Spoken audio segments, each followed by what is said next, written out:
Good afternoon. Welcome back. This is our last week.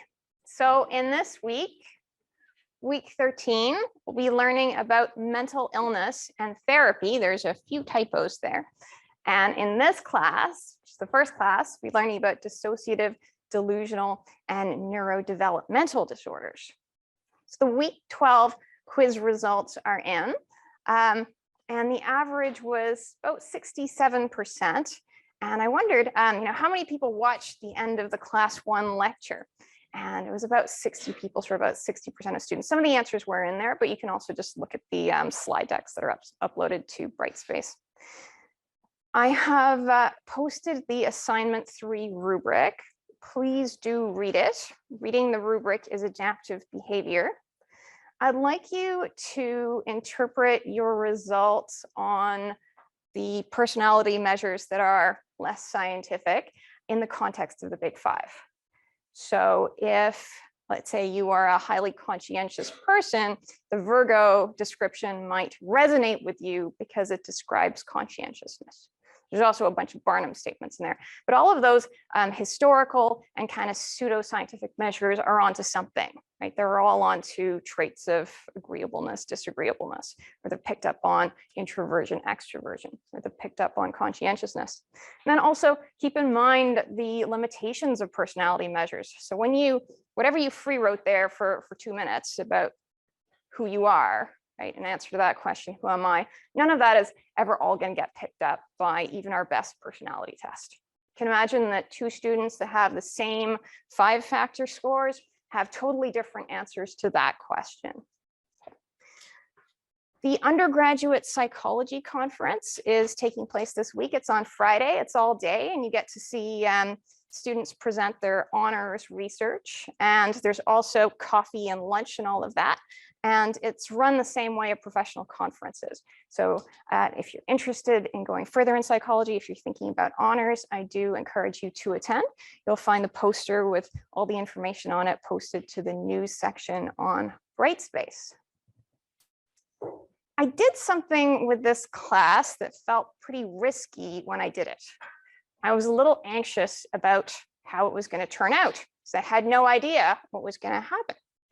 I gave you complete control to set every deadline in the course according to what works for you. No explanations needed. There's only one condition, and it's that you need 24 hours notice to reset a deadline. All I said in terms of boundaries or limitations was that the final grades for the course are due in mid-April. So with 100 students, that could have been complete chaos. Could have put well, it really did put both myself and my TA in a vulnerable position. And you can imagine it could be a problem for the class as a whole if other students don't get their things done in time to give the quiz feedback to the other students in a timely manner so they can check it. So this was a potential course administrative disaster.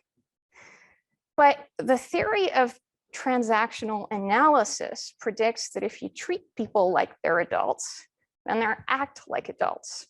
If you treat someone with respect, then they treat you with respect. But if you act like their parent, then it sort of invites them to act like a child. And if you act like a child, it sort of invites me to act like a parent. If I behave in ways that are dominant, it invites submissive behaviors, which can be irresponsible or resentful. So transactional analysis holds that the best and the fastest way out of those games is to treat everyone like we're adults, right? And they're adults. And that's the essence of relationship of equality. Almost universally, you ask for incredibly reasonable extensions, typically from midnight on a Sunday, Monday, at most, usually a Tuesday. There was only one student who asked for about 5-day, 4-day extensions, and that person had major multiple personal matters to manage, where normally one might drop the course, okay? And I'm pleased to know that person will complete the course successfully. So thank you all for having managed yourselves so well and for having acted so responsibly. So today on lecture, we'll talk about dissociative, delusional, and neurodevelopmental disorders. There is some sensitive content, including stigma, that happens anytime we talk about mental illness or disorder. It's always going to invoke stigma. It's kind of the bad apple thing. Suicide, there's some explicit images that I've tried to be reasonably tasteful in selecting, and discussion of abusive relationships. And the blue screen slides 26 and 27. I'm going to start out by saying that it's okay to be a little dissociated. Do you know what dissociation is? Like when you kind of leave reality, sometimes harder than other times, sometimes for longer. But when your friends are like, hey, are you listening? And then you consult the last 4 seconds of your echoic store and tell them what they were talking about, but really you were somewhere else. So we all do that a lot. We spend half our time in what's essentially a daydream and not totally here. And the human attention span is naturally very limited. So you can have bursts of focus and you go away for a while and then you'll come back. And some environments, like this one, invite you, in fact, even set you up to dissociate. If you're not totally dissociated all the time, then I'm impressed. We're not omniscient. We rarely know, typically don't consider the sides of a story outside our own. And we understand the world through models, through stories. So we're all a little out of touch with actual objective reality. And we don't even have the ability to comprehend it entirely, let alone perceive it. We can't hear what bats hear or see what bees see, even though that information is objectively out there. It's just not part of your mental model. And with the exception of one student in this class who has exceptional visual ability, you quite likely see that blue and black dress as white and gold, this field of gray and white having flashing black dots, or maybe none at all, instead of all 12 that are right there, plain as day. Okay? Or you see this stationary image moving, even in a sickening way. When your cat runs across the room chasing something, your brain constructs that as the perception of your cat doing that. What's really happening is that a blur is being projected onto your retina. So perception is always a construction. That construction is always going to be a little off for everyone, but sometimes it's a long way off. Okay? We hallucinate naturally. Imagine when you fantasize. So hallucination is seeing something or hearing something that's not there. Let's say when you're ruminating and you're thinking about something that happened and something that you said, and maybe you should have said this, and you imagine the person reacting, and you're seeing in your mind's eye this room somewhere, you're seeing their face, you're hearing their voice. See how your brain can do that naturally? And in fact, you practice it a lot. Also hallucinate naturally during certain phases of sleep. And it'll come on with sensory deprivation, say after about half an hour with fasting. And we also bring it on with certain recreational substances. So all that said, reality testing matters.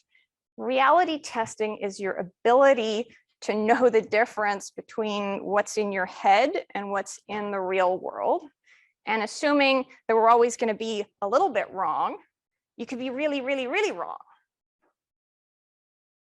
Okay, so reality testing refers to your ability to tell the difference between your internal world and the external objective world. And there's a point at which some people maybe can't tell the difference between fantasy or perception and objective reality that could be very maladaptive. Seen this before? Thomas Kinkade was one of America's most popular artists. He's a best-selling painter. You'll often see his work on Christmas cards. He called himself the painter of light. He painted these idealized, very romantic scenes. You might look at one of those cards and think, wow, I wish I could be there. Wouldn't it be beautiful? Wouldn't it be perfect if we just step into this picture? The pictures are a fantasy. They're an idealized version of something that doesn't really exist. Or if it actually did, maybe it wouldn't work out in the way you imagine. Kinkade never painted the ugly, mundane realities, right? Like electrical cables, telephone poles, or sewer grates. And he didn't paint the realistic outcomes of, say, using horses for transportation. which is having horse shit all over the place. This is a lovely picture of something that doesn't exist. It's a fantasy. It's not really true in the sense of being an accurate description of external objective reality, which he said he was documenting. Those plants don't all bloom at the same time of the year. So the garden is botanically inaccurate. Foxgloves don't actually come in some of those colors. We often hold ourselves to social narratives that are like these Kincaid paintings. They're idealized and partly diluted narratives and visions of happiness or success or what people should be like that depart even markedly from reality. So many of the people that we compare ourselves against might look up to as role models, yearn to be like, feel inadequate because you aren't like, have the behind the facade or the veneer and the intentionally projected image, a life that they might be unsatisfied with. It's a mess, it's falling apart and on fire. It goes for organizations too. So if you could step into that picture, what'd you really find? So that quaint cottage doesn't have any power. There's no power lines. That's inconvenient. And if you look at the gas-lighted street lamp over there and the warm glow coming from the windows and the smoke rising above, it's apparent that the building is actually on fire. So you don't know about all the mess behind the scenes or behind the narratives because often we just can't talk about it, right? There's things like impression management or reputation management that are pretending that things are great or the way they should be. Think maybe you should envy or be impressed with. Despite, and I think better said alongside with his successful career, Thomas Kincaid struggled with addiction and he sometimes acted abusively towards his colleagues. It's a fantasy. What's a delusion? You know that a fantasy is real. A delusion is defined as a belief or an impression.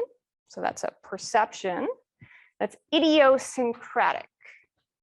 What does idiosyncratic mean, I hear you ask? It means it's particular to an individual.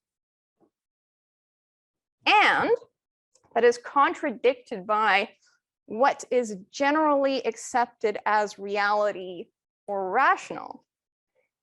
That's interesting. What is generally accepted? What we agree is reality is also a social construct. Okay? What is generally accepted as reality? That's a direct reference to social construction. Is there an objective reality?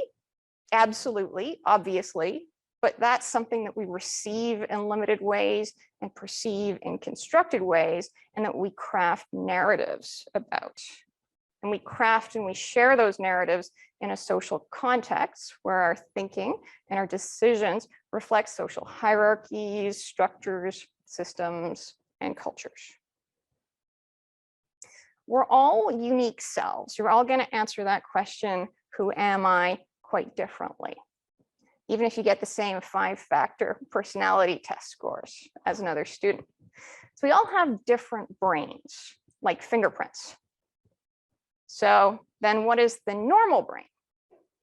The neurotypical brain, the prototype brain, the form of brain or mind, like the mind that's right, beautiful, and good, and that sets the standard by which other minds are judged, perhaps as sick or broken or not belonging. You'll hear people use the word neurodiverse. You'll hear them use it to describe people that aren't neurotypical, but we don't use the word biodiverse like that at all. You will never hear anyone say, that plant is a biodiverse plant, right? Or there is a biodiverse animal. And that's because biodiversity doesn't refer to a particular kind of plant or animal, right? Let alone one that's we're noticing because it's seen as deviant. It refers to the overall variety of every living creature. The entire point of diversity biologically is that the species might survive in even radically different environments. The weakness of having everyone be the same, think of like a monoculture pine forest or strawberries where all the plants are genetically identical, is that one kind of challenge, and maybe it's a pest, maybe it's a virus, maybe it's the weather, wipes out everyone, right? The whole forest, the whole community. So typicality as ideal sameness, like meaning conformity to some idealized type, is a weakness at the population level because humans actually deal with changing, dynamic, and diverse environments. Not all environments are a fit for all individuals, nor can they be, nor should they be. So given this tremendous diversity, and why don't we call that right, beautiful, and good, what's functional in one context might not be functional in another.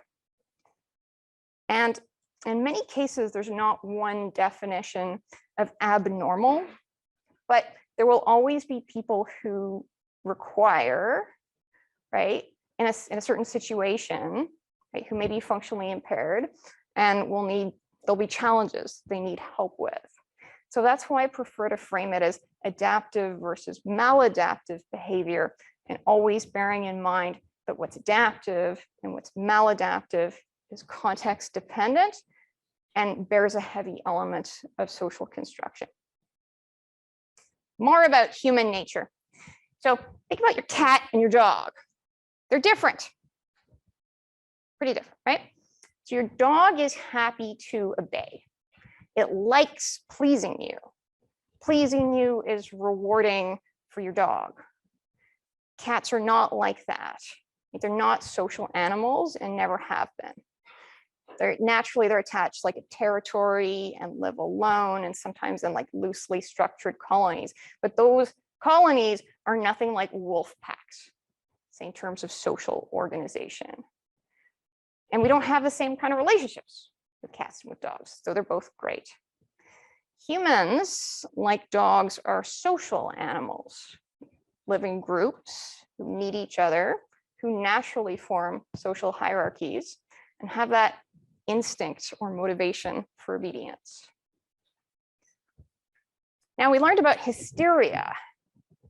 What was probably happening to Charcot's patients was that he was putting them in a state of hypnosis where they did what he wanted them to do. So hypnosis is an altered state of consciousness where a person is in extreme state of suggestibility or obedience.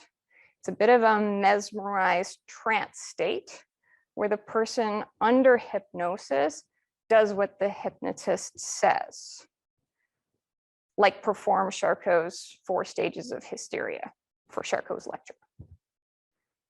People who are trusting can be led, either intentionally or unintentionally, into hypnotic states, or will even willingly enter them.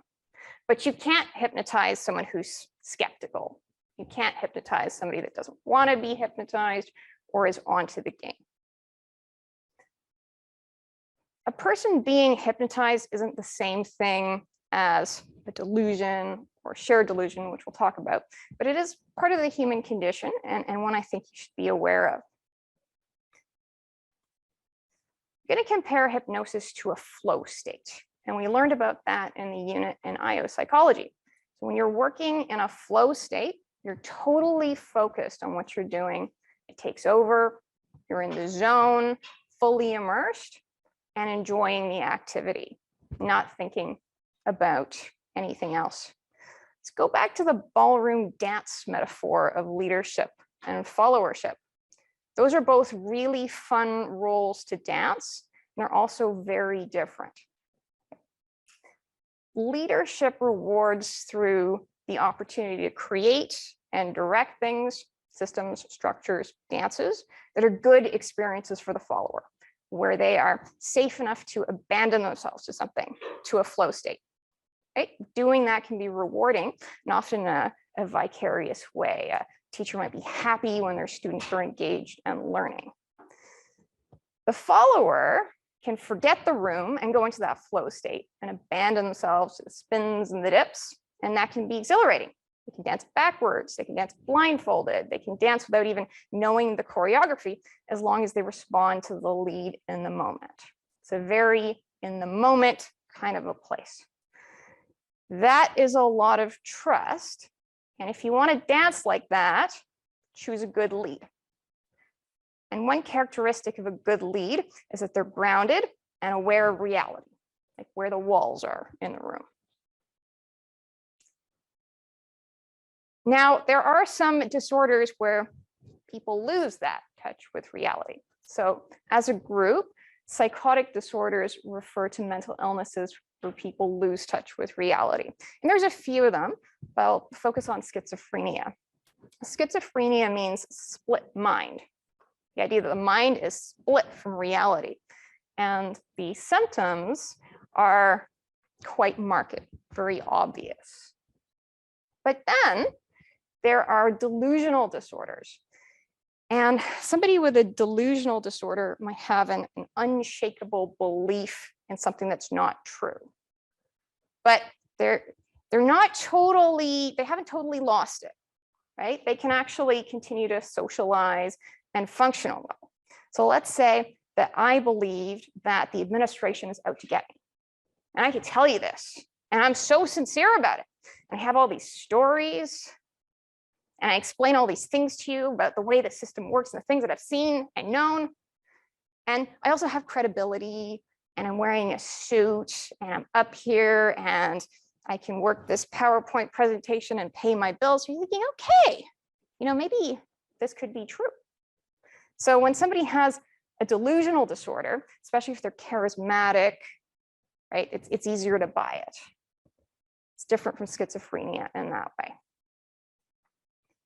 So we know that a delusion is idiosyncratic. It's particular to some individual person's mind, to their perceptions and interpretations. Now, what if that person is a leader? What if that person has influence over others? What if that person has social dominance?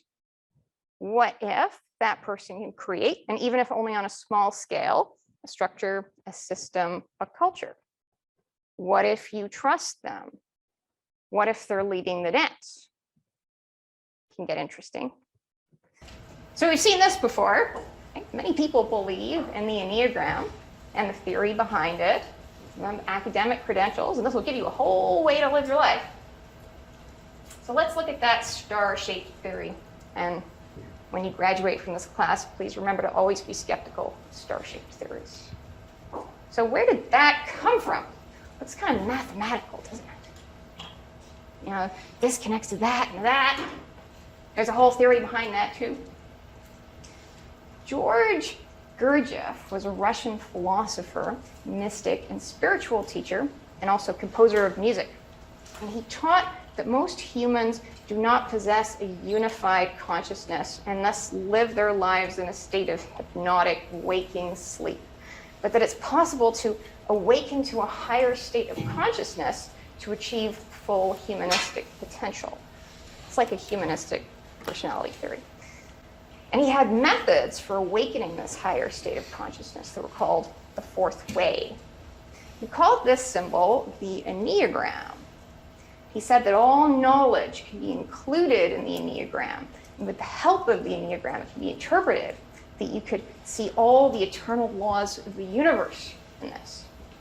And I've tried to read some of them, and honestly, they're very hard to follow. So I can't kind of teach them to you, and I don't want you to learn them. But he called one of them the Law of Octaves, or the Law of 7, and that's what that figure is supposed to illustrate. And it's hard to follow, but it has something to do with musical scales and something to do with food and air. And the basic idea was that everything evolves in 7 steps, but there are these shock points where outside help is needed if the octave is to continue to develop as intended. And one of those shock points was called the T-Do interval. Delusions are and socially contagious. There's something called shared delusional disorder or shared psychosis. And that happens where the delusional belief is held by one person. It's called the primary, and it becomes shared by the others, who are called the secondaries. And the secondaries are in a passive or obedient or submissive relationship with the dominant person who's the original source of the delusions. It says you are all to believe that the administration is really out to get me.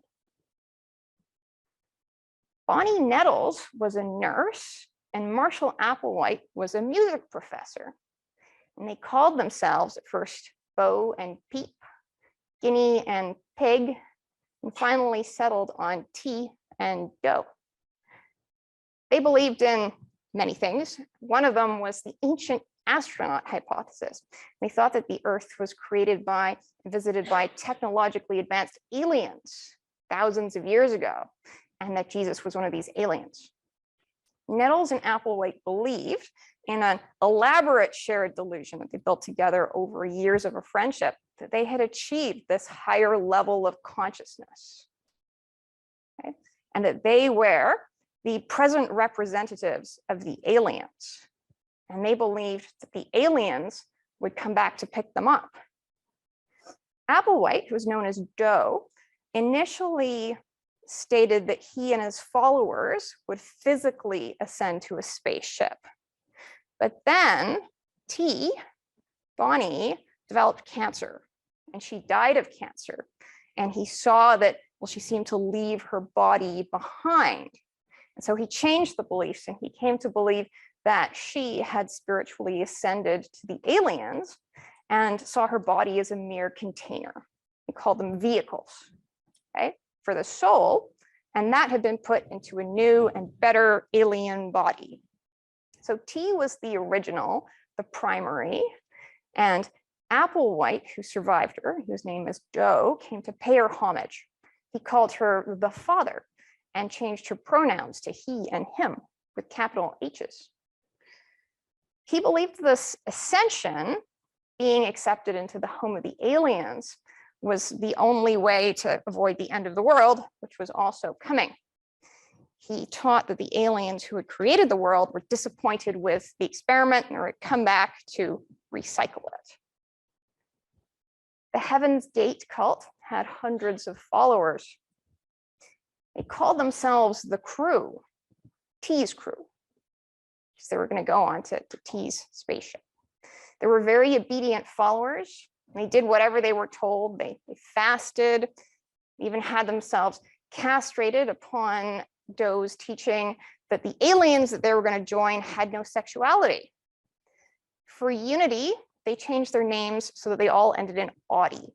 So my name is Tanya Billsbury, but if I joined the cult, then I'd be renamed maybe to Brody. So I had these Audie names.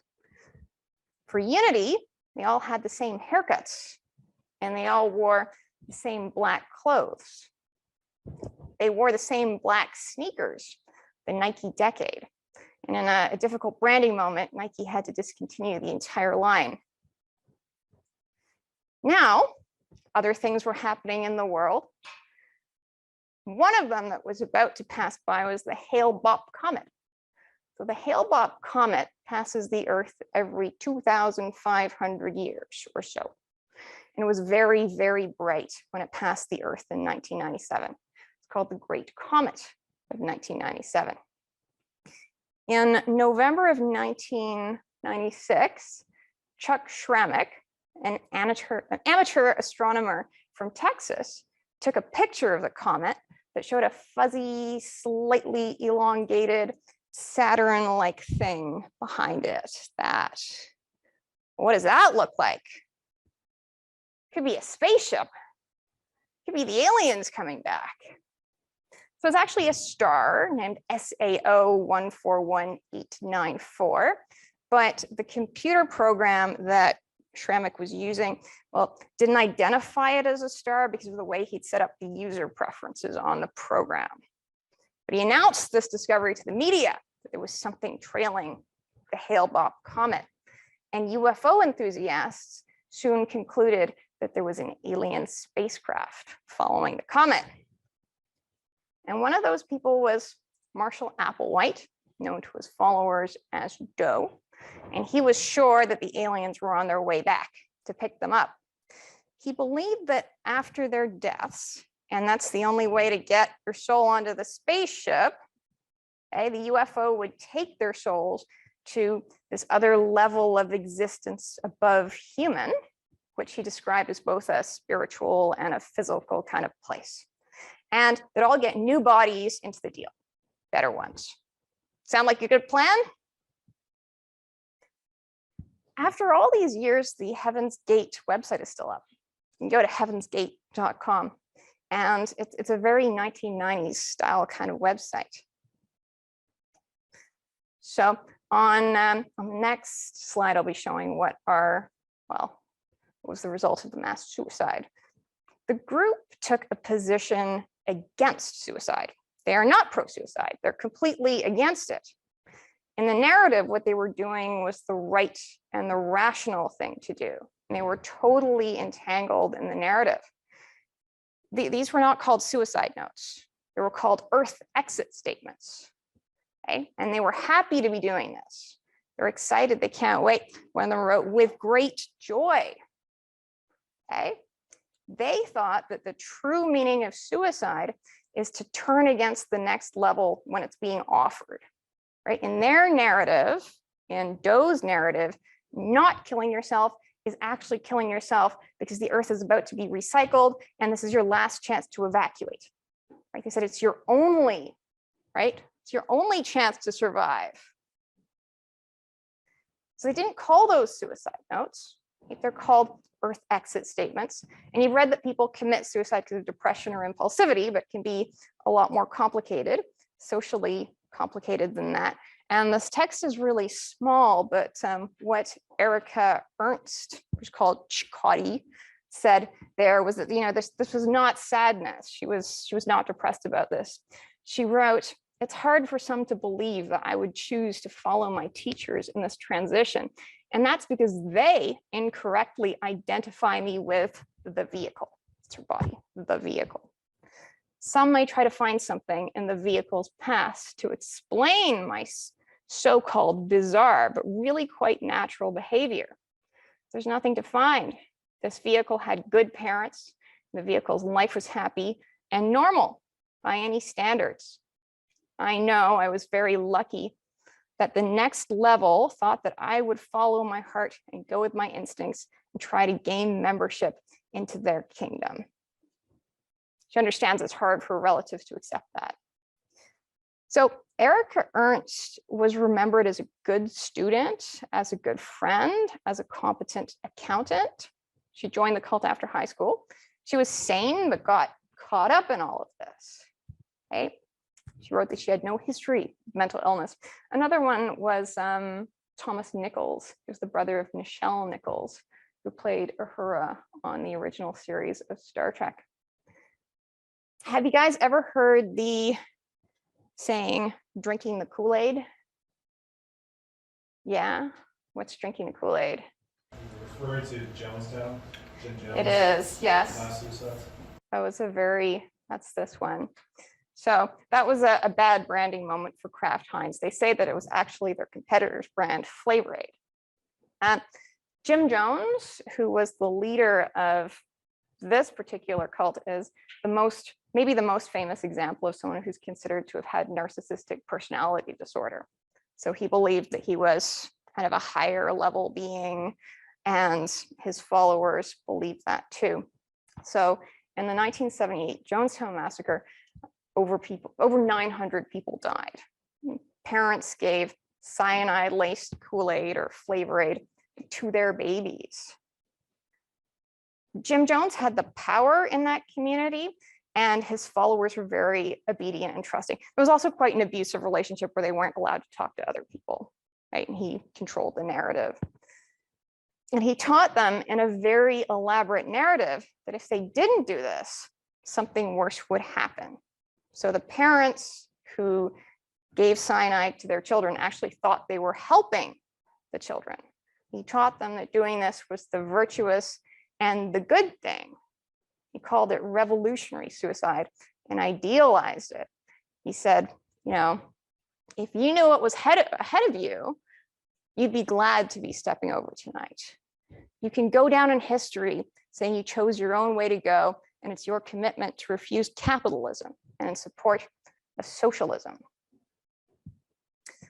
Okay, so followers there don't meet a diagnosis of mental illness. They don't have the delusion, but they're acting in these ways because they believe somebody else's delusion. Schizophrenia is a psychological disorder that's characterized by delusions, hallucinations, disorganized speech, and diminished or inappropriate emotional expression. So the delusions are of a few kinds. They're often perceptions of persecution, someone's out to get me, the aliens are out to get me, or of grandeur. I am an elevated being, divine being somehow. There's a pattern of disorganized thinking and speech and loose association. So if you're speaking to somebody with schizophrenia, you might notice that they bounce around, talking about this, and then this reminds them of that, which reminds them of the other thing, and the conversation derails really easily.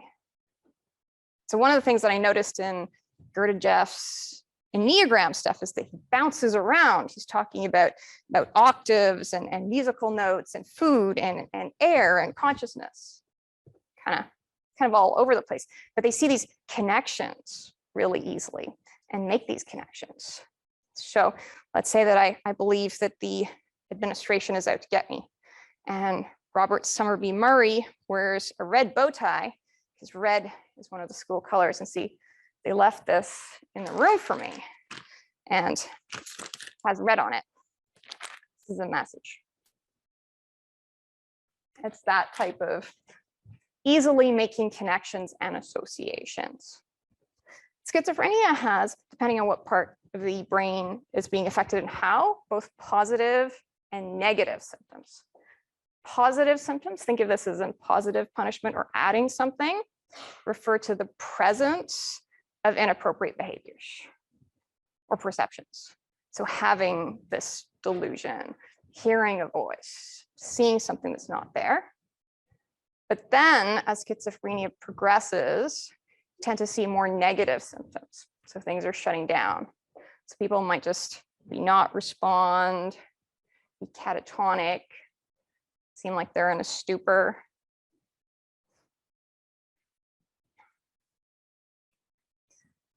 Schizophrenia tends to develop by late adolescence or early adulthood, and that's chronic schizophrenia. And then as people age, you see more negative symptoms, psychotic episodes last longer, and the recovery period shorten. But there's lots of things that people do to manage schizophrenia successfully and remain functional. So that's one way that you see the onset. But then there's something called acute schizophrenia, and that can happen at any age, and it's usually a response to some emotionally traumatic event. But for this to happen, you have to have a genetic predisposition. So there's all kinds of biological factors, all kinds of environmental factors behind the development of schizophrenia, but it only happens in people who let's say people who have it in their family. So you must have a genetic predisposition. The stress can then activate. Okay. Moving on to dissociative disorders. So you dissociate normally and naturally, mildly, even most of your time, but we could take that really far. We could take that to an extreme. Let's say we took it to the point where you felt like your body's not even yours, right? Where people can't get your attention back. Maybe you even dissociate from your past memories, from your feelings, from your identity. Earlier this year, you were learning about memory and trauma, and the book treated the idea of repression very skeptically, talking about repressing memory of a traumatic event. and whether that happens or not. And they're saying, no, people often typically vividly remember traumatic events in their lives. But now we're coming forward with something called dissociative fugue. And that's when, let's say you're driving somewhere and you can't remember how you got there. What if you spent weeks like that and you didn't know who you were? You forgot your name and your past. That has been associated with extreme stress. So it suggests that there's some connection between trauma and dissociation, and even really heavy dissociation. Now, I've taken some personality measures, and they have their strengths and their weaknesses. One of their weaknesses, and we see it a lot in psychology, is a lack of awareness of context. They assume these universals, that everything is the same everywhere for everyone, and they kind of do that about you too. So the personality tests assume that you have the same personality across all situations. So you're an extrovert, so you're raising your hand in class and dancing at the party. But what if you actually had different personalities for different contexts? What does personality mean? What's a personality? Does anyone remember from last week? How is a personality different from a self? How many selves do you have? Please say one. So there's only one of you as an individual, but personality refers to a stable way of thinking, feeling, and acting. And what if there are different circumstances in your life, different roles, and within those roles, you had stable ways of thinking, behaving, feeling? Do you think, feel, and behave differently when you're with your dog, going for a walk with your dog, and playing with your dog, than when you are at work? Do you have a professional identity? I definitely have like a lecturer personality that is not the real me. What else? When you're with your friends instead of with your parents. So you might have different personalities. You might really have multiple personalities. Dissociative identity disorder, which used to be called multiple personality disorder, is an extreme version of that. Okay, but so extreme that the different personalities might not know about each other, might not have the same memories. And that is related to trauma reactions. There's controversy over it, as there properly is about most things in psychology, but where this has been observed usually goes back to some kind of a childhood trauma. So maybe something happened to us, we don't want to remember it. Maybe we can only remember it or in that personality. We have another personality where that never happened. That could be one way of coping. Personality disorders are defined as disruptive, inflexible, and enduring behavior patterns that impair social functioning. So we know what personality is. Personality is a stable, characteristic way that you think, act, and feel. Now we're saying that whatever that is disruptive and dysfunctional.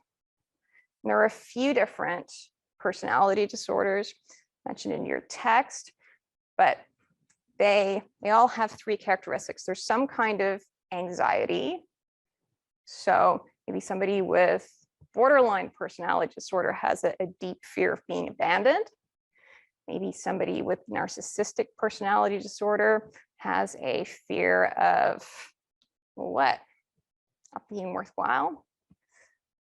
There are eccentric or odd behaviors, right? So it's something that's different enough for us to notice. Sometimes there are dramatic or impulsive behaviors. What's key to this is that it's maladaptive. And now they define them as they're characterized by anxiety, but I don't see that in antisocial personality disorder. That's described as fearless. I wonder if I'm misunderstanding something. I'm interrupting this lecture because I made a mistake when I was lecturing on page 587 of the text on personality disorders. I said that all personality disorders are marked by 3 characteristics, and what I was saying felt wrong in the moment. I knew that antisocial personality is marked by fearlessness, not anxiety. I followed up after class, and yes, that was definitely wrong. Wrong with wrong on top in wrong sauce. I was going to edit out that part of the lecture from this video, and I decided to leave it in there because lecturers do make mistakes, even fairly frequently.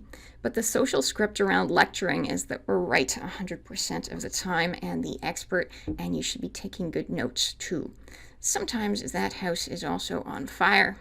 Imagine if you had to monologue for 75 minutes about a subject without stopping. Even if it was your pet subject, your statement accuracy rate out of thousands of individual statements would not be 100%. That doesn't even get at interpretations and overgeneralizations. Anyway, I forgive myself, and I'm on to the correction. There are 3 clusters of personality disorders: Cluster A, Cluster B, and Cluster C. Cluster A is marked by odd or eccentric behavior. People with paranoid personality disorder are off the charts on the suspiciousness facet of disagreeableness. People with schizoid personality disorder are socially detached loners. This is like extreme maladaptive introversion, but they wouldn't meet criteria for autism spectrum disorder. They just don't want to be your friend, ever. People with schizotypal personality disorder do not meet criteria for full-blown schizophrenia or delusional disorder, though they do tend to have relatives with schizophrenia. They have odd beliefs, for example, conspiracy theories. Maybe they think that microwaves could control your brain, but they're not in full-blown psychosis, and you can still reason with them, and they're somewhat open to the idea that their thoughts might be distorted. Cluster B personality disorders are marked by erratic or dramatic behaviors, which can be impulsive. People with antisocial personality disorder have a disregard for basic ethics and a lack of empathy. They can be downright evil, and we'll explore antisocial personality disorder a little further. Antisocial does not mean introverted. It's more like anti-society. It refers to doing things that actively harm other people and not caring about it either, or maybe even liking it. People with narcissistic personality disorder have a strong need to be admired. They're egotistical, they have an inflated sense of self-worth, maybe have fantasies of unlimited success or power. Can be superficial and manipulative in relationships because the relationship is actually about them, not you. There's another 6-factor personality model we didn't discuss, and I actually think it might be better than the big 5. It's called the HEXACO model, and it includes a 6th factor, which is honesty and humility, and narcissists would score really low on that. So would people with antisocial personality disorder who have traits of dominance that are combined with a lack of ethics. People with borderline personality disorder have attachment issues that are often rooted in early trauma. Trying to be friends with someone with BPD is like trying to hug a burn victim. They have unstable identities. Our identities are socially constructed, and people with BPD don't have stable attachments to others. They have intense moods, so we'd score that as high neuroticism. They haven't yet developed the skills to regulate them. And they have a black-white either-or kind of thinking. So one day, they love you, you're the best, you're on the pedestal, but then something happens, possibly some very small thing that you didn't notice. It's actually a big kind of trauma trigger for them, and they're emotionally flooded. You're in the garbage, you're terrible, and they hate you. So one day you're on the pedestal, another day you're in the garbage. And they regret it, and they might want you back, but of course there'll be more drama and shit testing for relationship security ahead, and so you have a pattern of intense, short relationships. Histrionic personalities are like maladaptive extroversion. They like to be the center of attention, need to be the center of attention, and can be overly intimate and dramatic. Sensation-seeking, being center stage, and expansively larger than life are features of extroversion. So we could use the word dramatic in two ways. One might be the neurotic way of having ups and downs, emotional instability, and another way would be that larger than life kind of character. Warmth and the sense of seeking personal intimacy is actually a facet of extroversion, and people with histrionic personality disorder imagine their relationships with others are deeper and more intimate than they really are. Now, I haven't looked into this deeper, but I do notice that Greek root for uterus, that's hysterium, and the word histrionic, that term is also part of the word hysteria, which we've heard before. So this is possibly sexist. Guys can be dramatic extroverts too. The cluster C personality disorders feature dysfunctional anxiety as a way of being. People with avoidant personality disorder avoid social interaction because they feel unworthy and are terrified of rejection. So how's that different from social anxiety disorder, I hear you ask? Well, if you're interested, compare the diagnostic criteria for both. And one difference is that a personality disorder is expected to be more, well, personal and ingrained rather than learned or situational. Avoidant personality typically involves patterns of avoidance in most or all areas of life, whereas social anxiety may only involve avoidance in a few specific situations, say going to parties or public speaking. A person with dependent personality disorder is extremely and maladaptively submissive. They're afraid to take care of themselves or to make decisions. They're pathologically conflict avoidant and approval seeking.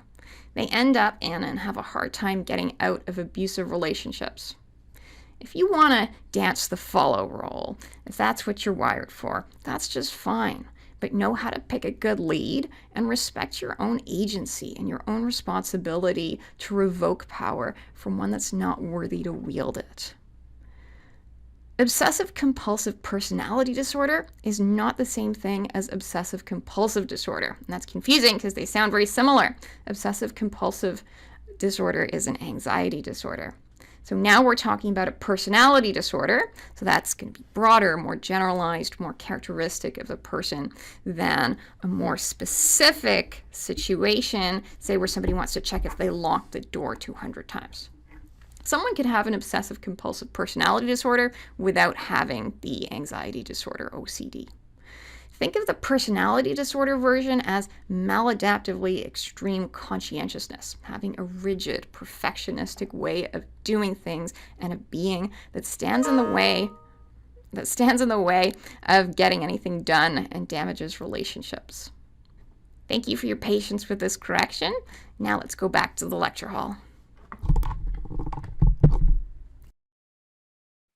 But what is key to the idea of a personality disorder is that it's maladaptive. Let's go deeper into antisocial personality disorder. That's marked by sort of dominant, fearless, extroverted traits, and particularly by a lack of conscience for wrongdoing, even towards friends and family, impulsive, irresponsible. There's some genetic tendencies, including to low arousal, and I connect that to the extroverted traits. But what's really the problem isn't the dominance or the fearlessness. Those can be very adaptive in different contexts. But what is the problem is that there's a long-term pattern of manipulating, exploiting, or violating the rights of others. And I was looking for a famous example of somebody with antisocial personality disorder. One of those would be Richard Ramirez, who's a serial killer in the United States. He passed away not too long ago in prison. He's also known as the Night Stalker. What was interesting about him is that he sort of took the position that yes, I am evil. There's good and there's evil, and I am into evil. And he said things like, we all have the power in our hands to kill, but most people are afraid to use it. The ones who aren't afraid control life itself. Somebody married him. I was in prison. He got like tons and tons of letters from people who were in love with him when he was going through his trial. Anyway, okay. And there are eating disorders, and there's many more, but your textbook particularly mentions anorexia, bulimia, and binge eating disorders. And these three differ in terms of control and compensation. So somebody with anorexia has very high level of control and engages in food restriction to the point that they're very thin. And there are diagnostic criteria that say you're at this stage or that stage, and you have to have a body mass index of, say, 17 to be in this particular stage. Then sometimes, let's say somebody wants to have that kind of control, but that's really, really hard. Somebody could lose control and just have a binge where they eat lots and lots and lots of food. So the binging represents a loss of control brought on by a lot of restriction, but then the person tries to compensate. So after the binge, they feel bad, they feel remorseful, they feel shameful, they'll try to throw up the food. They might take laxatives, or they might exercise a lot. And then in binge eating disorder, we don't see the restriction, see the binge eating, but then there's no compensation. They might feel really bad about the binge eating, but they do that. And so people who have anorexia would be super thin. People with bulimia can have normal weight, right, if the compensation offsets the restriction. And then people with binge eating disorder tend to be very heavy. There are others as well, but these are the ones that are brought up in your textbook. People with eating disorders, they do tend to be women, and they tend to be hard on themselves, really self-critical, have really high standards, even sometimes described as perfectionistic. They might feel like they're not worthy, they're not good enough. And there are a lot of messages out there, especially for women, that are about worth. And maybe they're messages about beauty and what you should look like. But if you find if one pursues that image, gets thinner and thinner, it's never going to create self-worth. It keeps going and going. And so it's ultimately maladaptive for the person. Neurodevelopmental disorders are defined by central nervous system abnormalities, especially to the brain. And they start in childhood. So if you have a baby, parents will have a sense, well, by the time the baby is 1 year old, they should be doing this. And by the time the baby's 2 years old, they should be doing that. And sometimes the children are meeting those stages more quickly than expected, and sometimes more slowly than expected.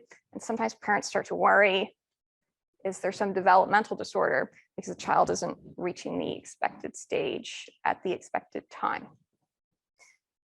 Neurodevelopmental disorders manifest as intellectual limitations, like low IQ, or as psychological disorders. An intellectual disability is the term for the condition of abnormally limited mental ability. An IQ score of 70 or below. Remember, there's that normal distribution of IQ. I think it used to be 85. Maybe they changed that. So this is IQ. The average is 100. And then you have a standard deviation.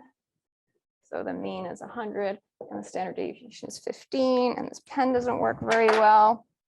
And so somebody with an IQ of 115 is a standard deviation above the mean. Someone with an IQ of 130 is 2 standard deviations above the mean, and it's probably in the wrong place. But let's say over here, someone with 145 is 3 standard deviations above the mean. And there's not many people like this. So that's your IQ score, and this is frequency. And most people are in the middle, and there's very few people out on the tail end. And so we could do this on the low end too. So 85 would be 1 standard deviation below the mean. And then 70 would be 2 standard deviations below the mean. And so anyone falling over here, their IQ is like 69, 68, 67, is in that part of the distribution that I label as having an intellectual disability. It's the bottom 3%. Incidentally, your personality test scores on the big 5 are norm-based. So if you had 50% or 50th percentile for extroversion, it means you fall in the middle of the distribution. And what that means is that half the other people out there who took the test are less extroverted than you, and half are more extroverted than you. It's not a criterion-based test anyway, in any way. The big 5, it's norm-based. So it just compares you to other people that took the test. The MBTI tries to be criterion-based, like it'll label you as an extrovert or an introvert, where really most people fall in the middle and are ambiverts. So those extrovert and introvert labels may not make any sense to you because you're not a true extrovert or a true introvert. You're somewhere in the middle. In fact, I'd say that in a class of 100, I can usually rely on about 5 students to be extroverted enough to sort of come to class and put their hands up and ask or answer questions. That's not a common trait at all. But the MBTI sounds like you're either one or the other. Right? That's one of the limitations of that test. Okay, I got sidetracked. So somebody with an intellectual disability has an IQ score over here, so that's really low relative to others. And they also have to have difficulty adapting to the demands of life. So they might need help with getting through their day. They might need help with like basic things like paying the rent or going to work, right? Holding down a job. So they need a lot more support. So it has those 2 things. The IQ score, but that alone isn't enough. They also have to be in a context where they can't adapt successfully or function well. In certain societies, maybe way back in the past, you could have a lower IQ score and get along just fine. Maybe now we have these really complex societies and we have to be able to read and write and use computers and this and that. So you can see how that might be more of an issue here and now than in other places or throughout history. This condition used to be called mental retardation. Use the term retarded. That is not the term we use anymore. And there's been other words like that. Mental retardation was actually coming from a place of kindness. It was the idea that, okay, they're a bit slower. There's some children that aren't reaching the expected milestone by the expected age. They're slow. That was a way of framing things. But then mental retardation got to be a kind of a bad word or a bad term, because think about the way kids might use it on a playground. And there were terms before that. The term idiot was a psychiatric term and a legal term. But if there's a social context that highly values intelligence, doesn't matter what word you use to describe this, right? If that's the culture, that word is always going to be bad. And it goes down what we call the euphemism treadmill. And then kids are using it on the playground. You have to come up with a new word. So maybe now intellectual disability is tactful, but let's say kids start using it in a nasty way. You have an intellectual disability, you have to come up with something else. And that's not because the problem is so much the word. Sometimes there are problems with the way theories are framed, but it's about the social context and the culture behind that that says, this is what we want, and we don't like this. In autism spectrum disorders, there are significant limitations in communication and social interaction. There's an impaired theory of mind. So remember theory of mind from developmental psychology? There's an age, I don't recall what it is, maybe about 3, where kids start to realize that other people think differently, other people have had different experiences, other people remember different things. There's an age at which a child realizes, maybe it's 3, maybe it's 5, that you don't have the same memories. That if Sally didn't see Anne put the ball in the cupboard, even though you did, Sally can't remember that because she didn't see it. But a child with an autism spectrum disorder might not be able to understand that, because what's in their head, what they saw, is in everyone's head. So there's an impaired theory of mind, and we don't specifically know how that's caused. It's theorized that there's some issue with communication between brain regions that normally work together. People with ASD might not catch a yawn. So if you see your friend yawn, now you want to yawn, hey, don't do that. Social relationships are more challenging. They might not have the social skills to know sort of how to manage that relationship. And it might be harder for other people to be in those relationships, like less socially rewarding. Sometimes, so let's say the person with ASD might really genuinely want to have a friend, but instead of talking to the friend, they might talk kind of at the friend and about what they're interested in. They might not understand that the other person is not interested in talking about this. And people with ASD tends to have very specific interests. Actually, they can have a tremendous amount of knowledge about a specific field. It's something that does appear early in childhood, and it's much more likely to affect boys, but it does also affect girls. It comes with different levels of severity. So I think about 80% of people who have ASD also have an intellectual disability, but there are some that don't. There are some that have normal or even high intelligence and functioning, but they're different, and they usually have specific intense interests. My brother's very interested in the weather, go on about it for a long time. He'd be able to tell you what the mean, median, and mode temperatures were in Halifax in June of 1994. And that's cool, but nobody else is interested in that or would give him a job for doing that. Though there is a pretty great amateur meteorologist with ASD, though. You heard of Frankie McDonald?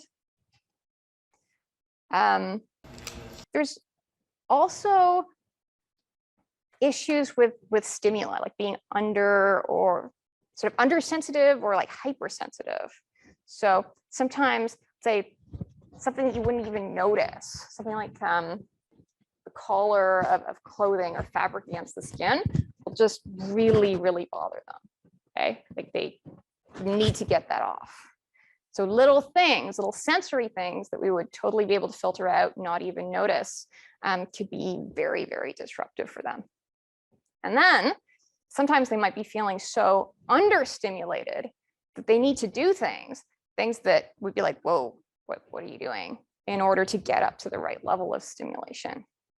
So one of the things my brother will do is that he'll just do something to his ear that looks like it really hurts his ear. And that's a kind of a way of regulating the level of stimulation. And in extreme cases, you'll see something like head banging, rocking back and forth. It's pretty common. So it's like hand flapping. And if you're interested in that, since there are people who have high intelligence and high functioning, you can go on YouTube and just have them, they'll describe, what it's like, why they do it. And it's quite interesting to listen to. Attention deficit hyperactivity disorder is psychological disorder marked by extreme inattention, hyperactivity, or impulsivity. It's quite highly diagnosed. That varies by culture. So in the United States, it's as high as like 9%. That is very high for something you'd be calling a mental disorder. But you'd see much lower rates in other countries where they might have different ways of doing things or different ways of framing things. It is diagnosed twice as often in boys as in girls. And the treatment usually consists of stimulant drugs, so not all stimulants though, and psychological therapies. Your textbook covers ADD, and it's with some ADHD, I'm sorry, and it's with some skepticism. And I do see that skeptical or critical attitudes towards psychological theories as having value in practice or in theorizing in psychology, because psychology is a subjective, it's a soft science of what are often highly contextual social constructs. We're not doing physics or chemistry. When I Google image searched ideal student, it came up with this picture. And that was one of the pictures that I found. So what is the ideal student? What is the formative student? The prototype student? The student that's right, true, good. And I wonder, is that the kind of students that people feel like you should be? So when you find yourself believing that you're broken, please also ask yourself, there's room for the question of whether the house is actually on fire. Thank you for your attention. I welcome, as always, your questions or comments. For next lecture, we'll talk about therapy. And I always mean to ask this question, often forget. How you guys doing? You're like good to great, red, orange, yellow. It's the last week of lecture. You're all good? Okay. Yes. Was that a question or I'm good? Great. All right. Okay. So I will see you on Thursday for our last class.